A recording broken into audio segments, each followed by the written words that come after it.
أعوذ بالله من الشيطان الرجيم بسم الله الرحمن الرحيم فإذا جاءهم الحسنة قالوا لنا هذه وإن تصبهم سيئات يطيروا بموسى ومن معه ألا إنهم طائرهم عند الله ولكن أكثرهم لا يعلمون۔ پھر ارشاد فرمایا کہ فَإِذَا جَاءَتْهُمُ الْحَسَنَةُ، اور جب آتی ہے ان کے پاس کوئی اچھائی آتی تھی، ان کو کوئی بھلائی مل جاتی تھی، قالو کہتے تھے لنا هذه، یہ ہے ہی ہمارے واسطے، یہ تو ہونا ہی تھا، یعنی جتنی بھی اچھی چیزیں ہیں یہ سب ہماری تدبیروں کا نتیجہ ہیں۔ قحط پڑ گیا، لوگ مرنے لگے، اس کے بعد قحط کم ہو گیا، قحط اٹھ گیا اور لوگوں میں خوشحالی آ گئی، تو انہوں نے کہا لنا هذه، ہماری ہی تدبیروں کا یہ نتیجہ ہے۔ ہم کی ضمیر اللہ تعالی نے یہاں جمع کے لیے استعمال کی ہے، اور فرمایا کہ فَإِذَا جَاءَتْهُمُ الْحَسَنَةُ قَالُوا لَنَا هَذِهِ، جب ان کے پاس کوئی نیکی آتی تھی، اس کا مطلب یہ ہوا کہ یہ اچھی چیز جو اس قوم فرعون کے پاس آتی تھی، اب فرعون سے بڑھ کر اللہ تعالی نے اس کی قوم کا بھی ذکر کرنا شروع کر دیا ہے، اور یہ اس لیے کیا کہ وہ ظاہر ہے کہ سب کے سب جو حضرت موسیٰ علیہ السلام کے معاملے میں ان کی مخالفت کرتے تھے وہ بھی فرعون کے ساتھی تھے، اور جو چپ رہتے تھے وہ بھی فرعون کے ساتھی تھے، کیونکہ قرآن اس بات کو بار بار بیان کرتا ہے کہ خاموشی کے ذریعے جو گناہوں پر رضا ہو جاتی ہے، اور خاموشی کے ذریعے جو گناہوں کے متعلق ہو جاتا ہے کہ بس ٹھیک ہے جو کچھ ہو رہا ہے، یہ بھی کوئی قابل تحسین اور یہ بھی کوئی اچھی بات نہیں ہے۔ اس لیے یہاں پر جمع کے صیغے میں لے آئے کہ فَإِذَا جَاءَتْهُمُ الْحَسَنَةُ قَالُوا لَنَا هَذِهِ، اور جب ان کے پاس کوئی اچھائی پہنچتی تھی، قید دور ہو گیا، یا یہ اچھائی پہنچ گئی کہ ثمرات اچھی طرح ہونے لگے، پھل اچھی طرح ملنے لگے، لَنَا هَذِهِ جو ہے اس کی ترکیب آپ دیکھیے عربی میں تو یہ کہتے تھے کہ لَنَا هَذِهِ، ہم ہیں ہی اس قابل، ڈیزرو کرتے ہیں ہم اس چیز کو کہ ہمارے ساتھ اچھا سلوک ہونا چاہیے۔ لنا هذه میں دعویٰ ہے اس بات کا کہ ہم بالکل مستحق ہیں اس چیز کے، اور یہ ہونا ہی تھا۔ یہ اسی طرح ہے جیسے خدا کی گرفت کسی پہ آ جائے اور آدمی جب اس گرفت کے متعلق یہ محسوس کرے کہ اب یہ کم ہو گئی ہے، تو پھر وہ اپنے اسباب، وسائل اور ذرائع کو دیکھ کر کہے کہ یہ چیزیں تو میں نے پہلے تدبیریں اختیار کر لی تھیں، ان تدبیروں کے نتیجے میں یہ چیز آئی ہے۔ حالانکہ مومن انسان کا یہ شیوا نہیں ہوتا، وہ جب سمجھتا ہے کہ میرے کرتوتوں کی وجہ سے، گناہوں کی وجہ سے کچھ پکڑ آئی ہے، تو جب پکڑ دور ہوتی ہے تو وہ کہتا ہے اللہ نے فضل فرمایا، اللہ نے مہربانی کی۔ یہاں ان کا وتیرہ یہ ہے کہ کہتے ہیں لنا هذه، فرعون اس کے ماننے والے وہ کہتے ہیں بالکل یہ تو ہمارا قصہ ہونا ہی تھا، ایسی چیزیں آنی ہی تھی۔ اسی بات کو اللہ تعالی نے دو اور آدمیوں کی طرف بھی قرآن میں منسوب کیا ہے، اور قرآن نے کہا ہے، اور نسبت ظاہر ہے اللہ تعالی جب بیان کر رہے ہیں تو 100% درست ہے۔ اللہ تعالی نے ایک جگہ پر فرمایا ہے کہ قارون کے پاس جو کچھ تھا اس نے کہا انما اوتیتہ علی علم عندی، یہ جو کچھ بھی تمہیں میرے پاس نظر آتا ہے یہ میرے علم کا نتیجہ ہے۔ اور اسی طرح ایک دوسری جگہ اللہ تعالیٰ نے فرمایا ہے کہ تم نے اس انسان کو دیکھا ہے جس نے خواہش نفس کو اپنا خدا بنا رکھا ہے، یعنی جس طرح اللہ کی اطاعت کرنی چاہیے تھی یہ اسی طرح اپنے نفس کی خواہشات کی اطاعت کرتا ہے، اور اس اطاعت پہ اسے کچھ بھی شرم محسوس نہیں ہوتی، بلکہ جو اچھی چیز دیکھتا ہے کہتا ہے یہ تو بالکل میرا حق بنتا تھا، ایسی چیز تھی مجھے ملنی چاہیے تھی۔ یہی وہ مقام ہے جس پہ پہنچ کے یہ قوم بھی خراب ہوئی ہے، اور انہوں نے کہا لنا هذه، فرعون اس کے ماننے والے کہنے لگے کہ یہ تو بالکل یہ تو ہمارے ہی لیے، یہ تو جو کچھ ہم نے کیا ہے یہ ہمارے واسطے ہے، ہم نے اس کے نتیجے میں قحط کو دور کر دیا، پھلوں کی کمی دور ہوگی۔ وَإِن تُصِبْهُمْ سَيِّئَةٌ، اور اگر انہیں پہنچی، جب انہیں پہنچی ہے سیئۃ کوئی برائی، یطیروا، بتاتے تھے یطیرو نحوست کی خبر دیتے تھے بے موسیٰ علیہ الصلوۃ والسلام کی، ومن معہ اور جو کوئی بھی موسیٰ علیہ الصلوۃ والسلام کے ساتھ تھا ان کے متعلق کہتے تھے کہ یہ تمہاری نحوست ہے۔ وَإِن تُصِبْهُمْ سَيِّئَةٌ جب انہیں کوئی برائی پہنچتی تھی، یہ سیئہ کے لفظ کا یہاں پر جو اطلاق فرمایا گیا ہے اس سے مراد ہے جو آزمائش انہیں پہنچتی تھی۔ دو آزمائشیں تو اوپر ذکر کر دیں، ایک قحط اور دوسرے پھلوں میں کمی۔ اب آگے بھی اللہ تعالیٰ کئی ایک چیزوں کا ذکر فرماتے ہیں کہ یہ چیزیں انہیں پہنچتی رہیں، تو ان تصبہم سیئۃ جب کوئی گرفت آزمائش آتی تھی، یطیروا سیئۃ یطیروا بموسیٰ ومن معہ، تو نحوست بتاتے تھے اسے کس کی؟ حضرت موسیٰ علیہ الصلوۃ والسلام کی، ومن معہ اور جو ان کے ساتھ تھے ان کی نحوست بتایا کرتے تھے۔ یہ یطیروا کا جو لفظ ہے یہ لفظ در حقیقت نکلا ہے طائر سے، اور طائر کہتے ہیں پرندے کو۔ عربوں میں یہ بہت بڑا تھا، شگون لیتے تھے، اور عربوں کا مستقل مذہب تھا شگون لینا، فال لینا کسی بھی واقعے سے، کسی بھی بات سے، اور یہ شگون لیتے تھے عام طور پر پرندوں سے۔ پرندے ہوتے تھے نا، جنگل ہے، پرندے ہیں، بس اس سے کہ پرندہ کیسے اڑا، پرندہ کس وقت آیا، پرندہ تمہارے دائیں ہاتھ پہ اڑا ہے، پرندہ تمہارے بائیں ہاتھ پہ اڑا ہے، تو اس سے وہ شگون لیتے تھے کہ یہ کام کرنا ہے یا نہیں کرنا۔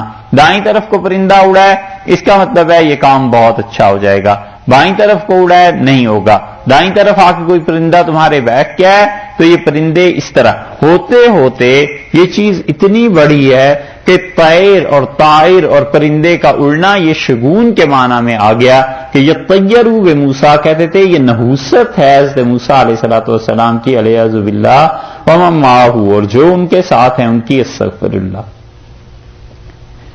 کرتوت اپنے اور الزام لگاتے تھے حضرت موسیٰ علیہ الصلوۃ والسلام پر، اسی لیے رسول اللہ صلی اللہ علیہ وسلم نے فال لینے سے منع فرمایا ہے کہ فال نہیں لی جا سکتی، اور فال لینے کے متعلق شریعت نے یہ اصول دیا ہے کہ فال ہمیشہ اچھی لو۔ ایک تو رسول اللہ صلی اللہ علیہ وسلم یہ بتا دیا کیونکہ اچھی فال لینا جو ہے اس سے اللہ پر اعتماد، اللہ پر بھروسہ یہ چیزیں بڑھ جاتی ہیں، اور جو بری فال ہے وہ اللہ سے مایوسی کو پیدا کرتی ہے، اس لیے منع کر دیا کہ دیکھو یہ چیزیں نہ کرو، کوئی بھی ایسی فال نہ لو جس فال سے اللہ سے مایوسی پیدا ہو۔ اگر فال لینی ہے اچھی فال لو، اور رسول اللہ صلی اللہ علیہ وسلم اچھی فال لیا کرتے تھے۔ اچھی فال جو لینا ہوتی تھی وہ یہ تھی کہ کسی سے پوچھا تمہارا نام کیا ہے، اس نے اپنا نام بتایا تو رسول اللہ صلی اللہ علیہ وسلم نے اس سے اچھی فال لے لی، اور کسی نے نام اپنا ایسا بتایا جس میں کوئی نحوست اور منع کے معنی پائے جاتے تھے تو رسول اللہ صلی اللہ علیہ وسلم کسی اور سے فال لے لیتے تھے کہ آپ تمہارا نام تم بتاؤ۔ حدیبیہ میں بھی فال لی، اور رسول اللہ صلی اللہ علیہ وسلم کا یہ طریقہ بہت احادیث میں آیا ہے۔ آپ پوچھتے تھے کون آیا ہے، کفار مکہ نے کسے بھیجا ہے، کسے بھیجا ہے، حتیٰ کہ حضرت سہل رضی اللہ عنہ جب آئے ہیں تو رسول اللہ صلی اللہ علیہ وسلم کو بتایا گیا، آپ نے فرمایا الآن سہل اللہ امرک، سہل آیا ہے تو اب معاملہ سہولت کا ہو جائے گا، اب دیکھنا یہ معاہدہ ہو جائے گا۔ ان کے نام سے فال لی حضور اقدس صلی اللہ علیہ وسلم نے، اور یہ حضرت سہل رضی اللہ عنہ جو تھے بڑا ان کا دماغ تھا۔ حضرت ابوبکر رضی اللہ عنہ جیسی باتیں کرتے تھے، یہ گویا کہ ذہنی سطح جو تھی وہ سیدنا ابوبکر رضی اللہ عنہ کے قریب پہنچی ہوئی تھی۔ جو کچھ مدینہ منورہ میں حضور اقدس صلی اللہ علیہ وسلم کے انتقال پہ حضرت ابوبکر رضی اللہ عنہ نے تقریر کی ہے، مکہ مکرمہ میں انہوں نے بھی اسی قسم کی ملتی جلتی تقریر کی ہے۔ ہاں حضرت ابوبکر رضی اللہ عنہ کو حضور اقدس صلی اللہ علیہ وسلم کی صحبت، ان کے ساتھ تعلق، اسلام کے لیے قربانی، یہ چیزیں اس نے بہت آگے کر دیا تھا، وگرنہ سوچ ان کی حضرت سہل رضی اللہ عنہ کی بھی بہت اعلیٰ درجے کی تھی۔ تو حضرت سہل رضی اللہ عنہ کے نام سے رسول اللہ صلی اللہ علیہ وسلم نے فال لی۔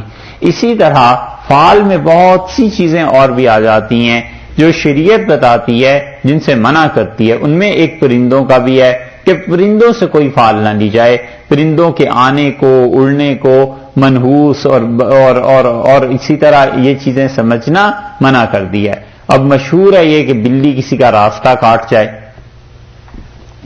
کوا کسی کے گھر بولے، یہ سب فال لینے کی چیزیں ہیں نا، منع کر دیا اس سے شریعت نے، کوئی فال نہ لو. تو یہاں پہ فرمایا کہ سیئۃ یطیروا بموسیٰ ومن معہ، فال لیتے تھے حضرت موسیٰ علیہ الصلوۃ والسلام اور ان کے جو ساتھ تھے اس سے، یعنی انہیں نحوست کا سبب قرار دیتے تھے علیہ باللہ کہ ان لوگوں کی وجہ سے یہ چیزیں ہمارے ساتھ ہو گئی ہیں. یہ نہ کہ ایسے نہیں ہونا چاہیے اور نہ ایسے کرنا چاہیے. یہ ہوتا اس طرح سے ہے کہ انسان، شخصیات، یہ چیزیں تو خیر اپنی جگہ پہ ہیں. بعض لوگوں کو بعض چیزیں صحیح مطابق مزاج کے موافق نہیں آتی. اگر کبھی کوئی ایسی بات ہو جائے تو انسان کو اس پہ اللہ سے مشورہ کرنا چاہیے. مطلقاً علی الاطلاق اپنی عقل پہ اعتماد نہیں کر لینا چاہیے. مصنف عبد الرزاق میں آتا ہے ایک قبیلے کے لوگ رسول اللہ صلی اللہ علیہ وسلم کے پاس آئے اور انہوں نے کہا اللہ کے رسول جب ہم فلاں جگہ پر رہتے تھے تو ہمارا قبیلہ بہت پھیلا، بہت بڑھا، اور اب جو جگہ ہم نے تبدیل کر لی ہے تو اس جگہ پہ آنے سے ہمارے قبیلے میں اموات واقع ہونے لگی ہیں، موتیں آنے لگی ہیں، اور اس کو آپ بتائیے. تو رسول اللہ صلی اللہ علیہ وسلم نے فرمایا اس جگہ کو تبدیل کر لو، یہ جگہ تمہارے لیے مناسب نہیں ہے. تو اب تو رسول اللہ صلی اللہ علیہ وسلم ہے نہیں، اب کیا چیز رہ گئی؟ آدمی استخارہ کرتا رہے، اللہ سے بار بار دعا مانگتا رہے کہ پروردگار اگر شبہ ہو جائے کہ یہ چیز میرے لیے مناسب نہیں ہے تو اللہ سے دعا مانگتے رہنا چاہیے، مگر کرے وہی جو چیز آدمی کی اپنی عقل میں آتی ہے. اللہ اس دعا کی قبولیت کے بعد پھر کیا ہوتا ہے، کبھی کبھی عقل میں وہی بات ڈال دیتے ہیں، کبھی خدا حالات ہی ایسے پیدا کر دیتا ہے کہ اس جگہ پر بسنا ہے یا چھوڑنا ہے اس جگہ کو. اسی طرح کبھی کبھی یہ ہوتا ہے کہ جگہ منحوس ہوتی ہے اور پھر کسی کے آنے سے اس میں برکت پیدا ہو جاتی ہے. یثرب کہتے تھے مدینہ منورہ کو، اور رسول اللہ صلی اللہ علیہ وسلم جب تشریف لائے ہیں وہاں پہ تو اتنا زیادہ بخار عام ہو گیا تھا کہ حضرت عائشہ رضی اللہ عنہا فرماتی تھی میرے بال جھڑ گئے تھے اس بخار کی وجہ سے. اور حضرت بلال رضی اللہ عنہ، حضرت بکر رضی اللہ عنہ جیسے انسان زندگی سے مایوسی کی بعض باتیں سوچتے تھے کہ پتہ نہیں اب جینا بھی یہاں ہو سکے گا یا نہیں. حضرت بلال رضی اللہ عنہ تو اشعار وغیرہ بھی آتے ہیں.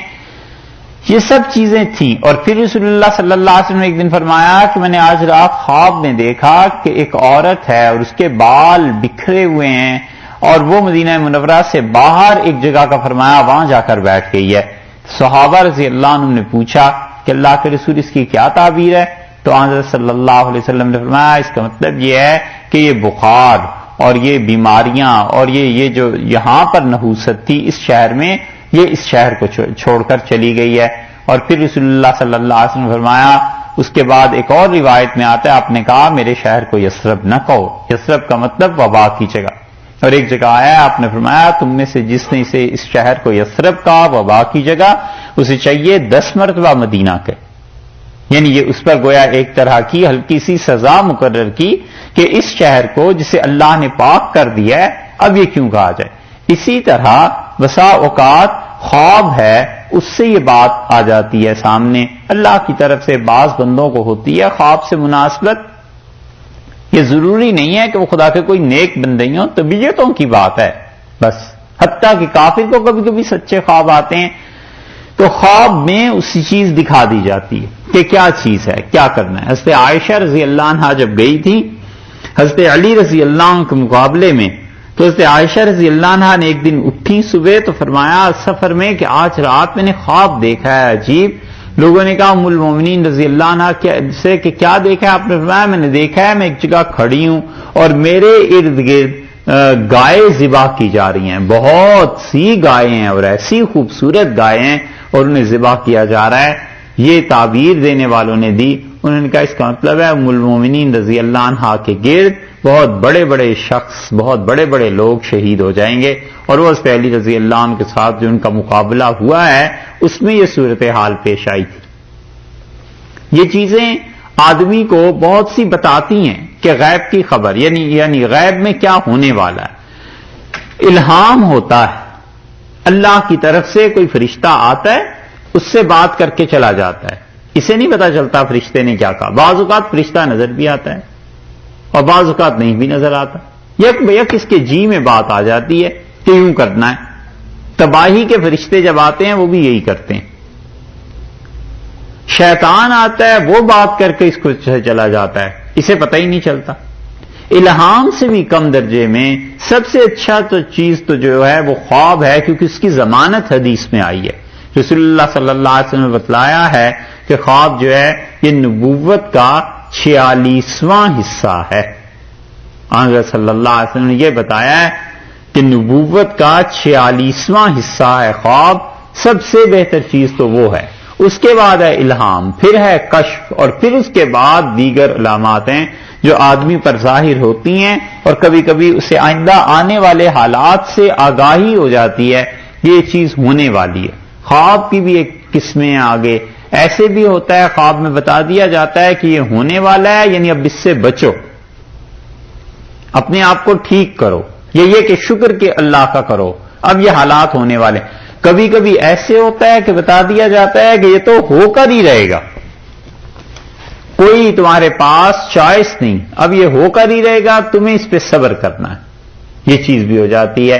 جیسے حضرت یوسف علیہ الصلوۃ والسلام کے ساتھ حضرت یعقوب علیہ الصلوۃ والسلام نے انہیں کہہ دیا کہ میرے بیٹے تیرے لیے بھائی تیرے کچھ تدبیر کریں گے، اور یہ اللہ کا انعام ہے جو یعقوب علیہ الصلوۃ والسلام کی اولاد پر پورا ہوگا.